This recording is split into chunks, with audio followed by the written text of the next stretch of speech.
Okay, the Republican event has just finished, and I'm here with State Representative Timothy Twombly, one of those representatives who represent Nashua.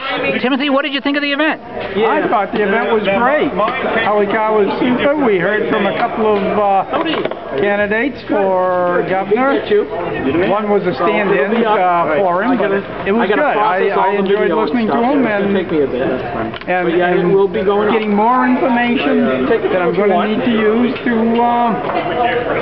do my voting eventually. Now, one of the things I wanted to ask you is we talked about Howie Carr writing for the Boston Herald.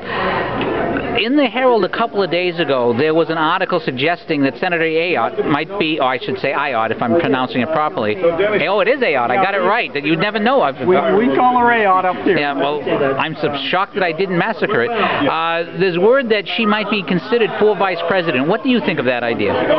Yes, we did. And the banquet manager. I love Senator Ayotte. She is a great lady. But I don't want her to be treated like Sarah Palin was treated. That kind of worries me a bit, that the news media might just go right against her. And so I'm kind of rooting for somebody from another part of the country. After all, Mitt Romney is from this area, and she's from this area. It would be nice if he got somebody from another geographical area, I think, just to augment the old-fashioned ticket balancing. That's what I'm thinking. Now, I heard a couple of people express worry about Barack Obama, but Don Schuber of the Charleston Daily Mail predicted a 40-state win for Romney, and I've been saying right along that Obama is a lot weaker than he seems. He doesn't seem to be running on his record. Why do you think that might be? What record has he got to run on? He doesn't have a record other than having. Whitey Bulge a paper doll. You know, he. Sorry about that. That's all right. His Obamacare, which was forced through the House and the Senate, and more than 50% of the people don't want it.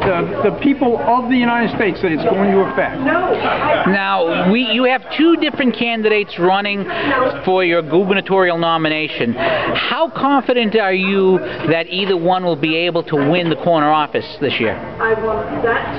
I have to say that I'm very confident, and we have two great candidates, one being Ovid LaMontagne and the other one being Kevin Smith.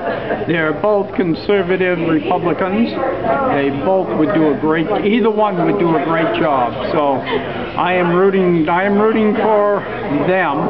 And I really believe that we can defeat the other two from the other party. All right, now, Representative Twombly, I want to close with the question I ask every representative of New Hampshire. And again, I live in Massachusetts. I live in a city called Fitchburg that can't even afford to keep on its own streetlights. Here in New Hampshire, you don't have the same taxes. Here in New Hampshire, state representatives like yourself are only paid $100 a year. Yet when I drove up here, I didn't see any bodies in the streets. The street lights were all on.